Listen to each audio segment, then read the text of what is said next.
National radio, you've got your ducks in a row. Tell me about the last time an American president was accused of not being born in America. I've forgotten the names, but don't be silly. Don't tease me. Of course you haven't forgotten the name. You wouldn't come on the radio and say something and then immediately fall apart in response.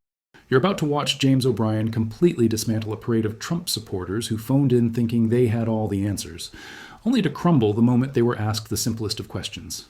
And trust me, this isn't just about one caller having a bad day. It's about exposing how weak and hollow the arguments really are when you strip away the slogans and actually demand facts.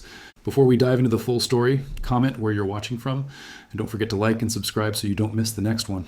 What makes this clip so satisfying is that O'Brien doesn't need to shout, he doesn't need to insult. He just calmly asks, what exactly has Trump done that you love so much? And suddenly, you see the silence, the stammering, the desperate attempt to change the subject. It's like watching a balloon deflate in real time. These callers come in loud and proud, but the moment their claims are tested, the whole argument collapses. So buckle up, because this isn't just another radio call. It's a masterclass in how flimsy the so-called defenses of Trump really are when put under the spotlight. I'm actually a fan of Trump, and I think there's a lot of stuff in the media which are lies.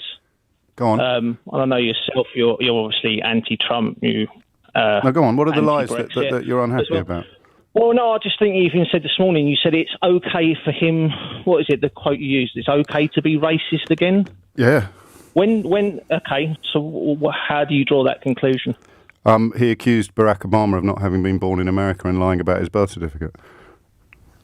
So how's that racist? Birtherism is racist because Barack Obama is well, you can't. I mean, you can talk over me if you want, Stephen. But okay, no, you crack on. There have been previous presidents that have actually been white that have also not been accused of being born in America. So was that also racist? No, of course it wouldn't be racist. Who was that, by the way? I think a president from 1880. It goes back over No, history. come on. You're on national radio. You've got your ducks in a row. Tell me about the last time an American president was accused of not being born in America. I've forgotten the names, but don't be silly. Don't tease me. Of course you haven't forgotten the name. You wouldn't come on the radio and say something and then immediately fall apart in response to the first question you're asked. It's not falling apart. Okay, so let's go back to the lies that have been told about Donald Trump. Which one would you reach for first? Well, the one that you just said it's okay for the racist to come out. Well, we've just demonstrated he's very popular with racists, Stephen. I think we can all agree on that. Well, he's not popular with racists. So it wasn't white nationalists that invaded the Capitol last week, then.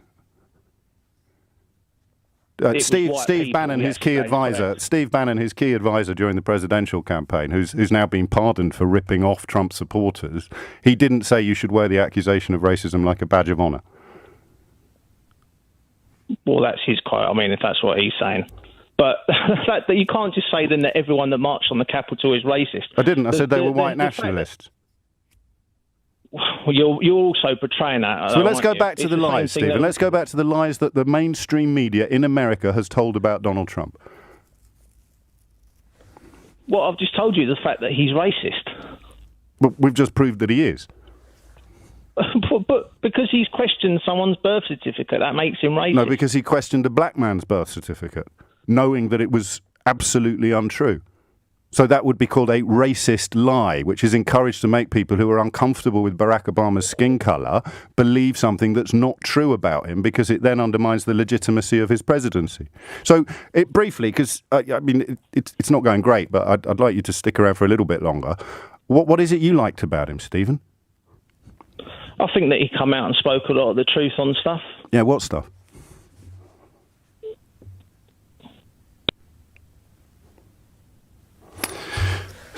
Stephen's hung up. What a clown. He came in swinging, full of confidence, but the second he was asked for actual facts, silence. Nothing.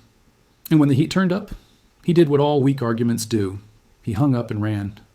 Honestly, why call national radio if your only strategy is to embarrass yourself? Classic Trump supporter move. Anyway, the next caller, same circus, different clown. Let's get into it. James, cards on the table, Brexit here, loving Trump's work, and what's your favourite bit?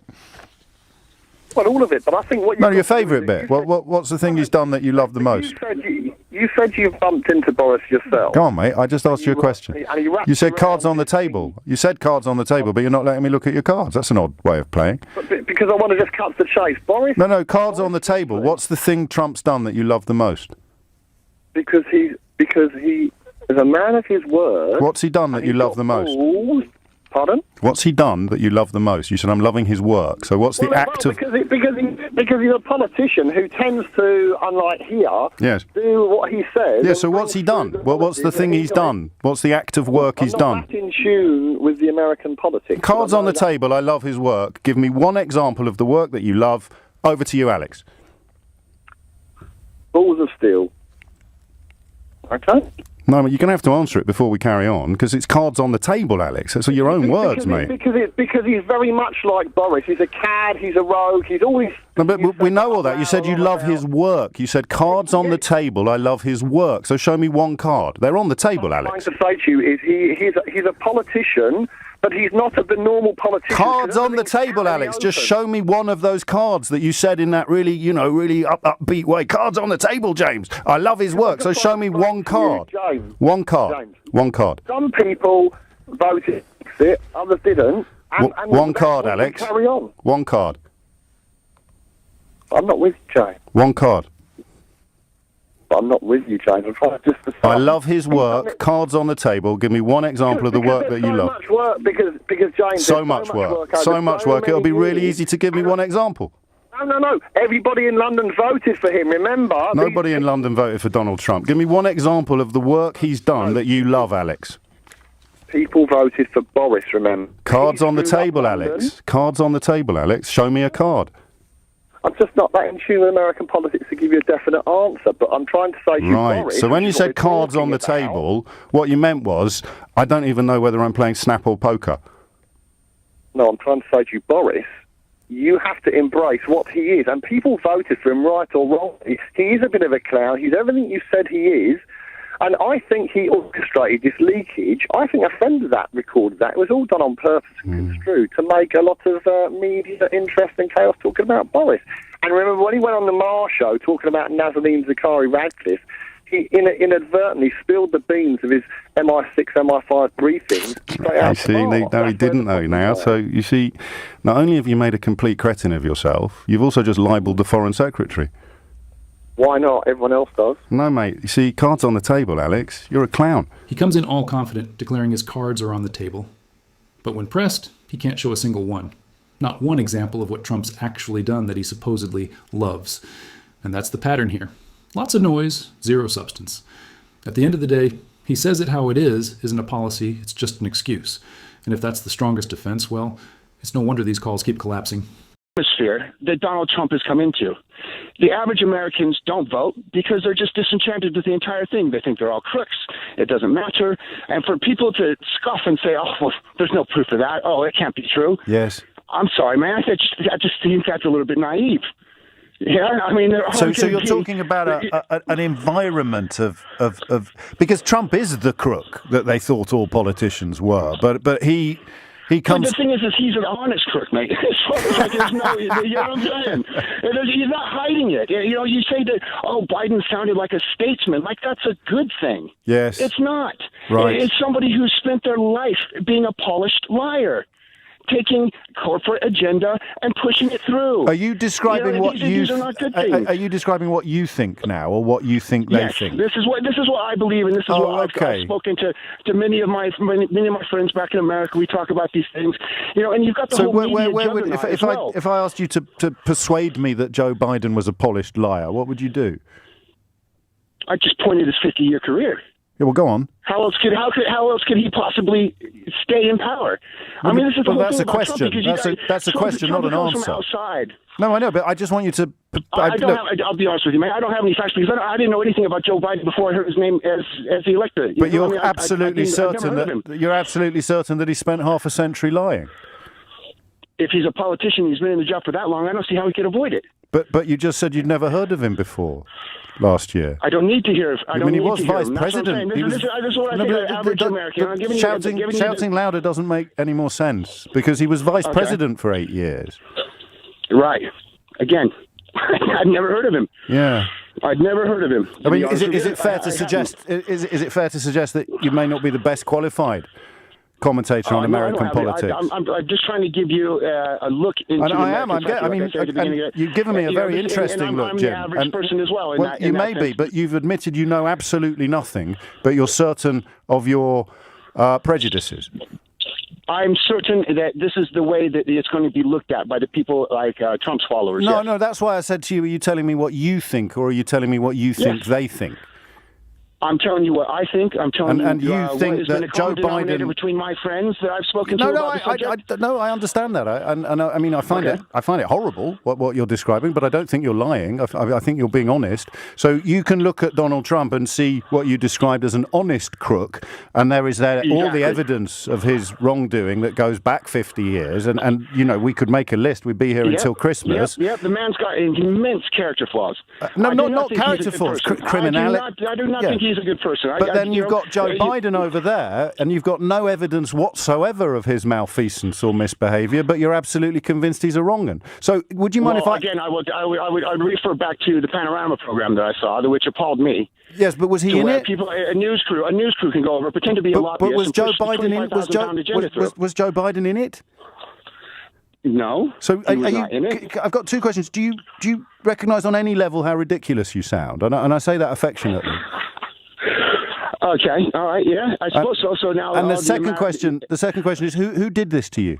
Where do you think this came from? Because you weren't born like this. At some point in the last 50 years, you've become a man who's absolutely convinced of things, despite having no evidence for it whatsoever. How do you think that happened?